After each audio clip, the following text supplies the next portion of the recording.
బ్రోన్కియెక్టాసిస్ ఉన్నవారు ఎప్పటికీ ఇలా చేయకూడదు. బ్రోన్కియెక్టాసిస్ అనేది ఊపిరితిత్తుల దీర్ఘకాలిక వ్యాధి. మ్యాకస్ పేరుకుపోవడం, తరచూ ఇన్ఫెక్షన్లు రావడం వల్ల శ్వాసకోశ సమస్యలు తీవ్రతరమవుతాయి. కొన్ని అలవాట్లు దాన్ని మరింత పెంచే ప్రమాదం ఉంది. తప్పక పాటించాల్సిన జాగ్రత్తలు: పొగ తాగే అలవాటు విడిచిపెట్టాలి. పొగ తాగడం ఊపిరితిత్తుల పనితీరును దెబ్బతీసి సమస్యను తీవ్రమయ్యేలా చేస్తుంది. మ్యాకస్ ఎక్కువగా పేరుకునేలా ఉండకూడదు.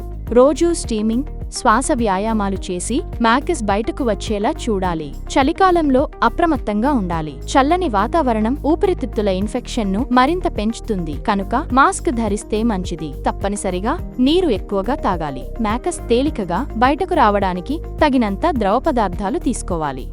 చిన్న దగ్గు, జ్వరం కూడా నిర్లక్ష్యం చేయకూడదు. వెంటనే వైద్యులను సంప్రదించి మందులు తీసుకోవాలి. ధూళి, కాలుష్యం ఎక్కువగా ఉండే ప్రదేశాలకు వెళ్లకూడదు. గాలి కాలుష్యం సమస్యను మరింత పెంచుతుంది. అలసట, ఒత్తిడిని తగ్గించుకోవాలి. ఒత్తిడి వల్ల శ్వాస సమస్యలు మరింత తీవ్రంగా మారవచ్చు కనుక విశ్రాంతి తప్పనిసరి. ఆరోగ్యకరమైన ఆహారం తీసుకోవాలి. విటమిన్లు, ప్రోటీన్లు ఎక్కువగా ఉండే ఆహారం తీసుకోవడం శరీర రోగనిరోధక శక్తిని పెంచుతుంది. బ్రోన్కియెక్టాసిస్ పూర్తిగా నయం చేయలేని వ్యాధి అయినప్పటికీ సరైన జీవనశైలి, జాగ్రత్తలతో దాని ప్రభావాన్ని తగ్గించుకోవచ్చు. ఊపిరితిత్తుల ఆరోగ్యాన్ని కాపాడుకునే ఈ చిన్న మార్పులు మీ ఆరోగ్యాన్ని మెరుగుపరచడానికి సహాయపడతాయి. మీరు లేదా మీ కుటుంబంలో ఎవరైనా శ్వాస సంబంధిత సమస్యలతో బాధపడుతున్నారా? ఆలస్యం చేయకుండా వెంటనే ట్రీట్మెంట్ రేంజ్ హాస్పిటల్ను సంప్రదించండి.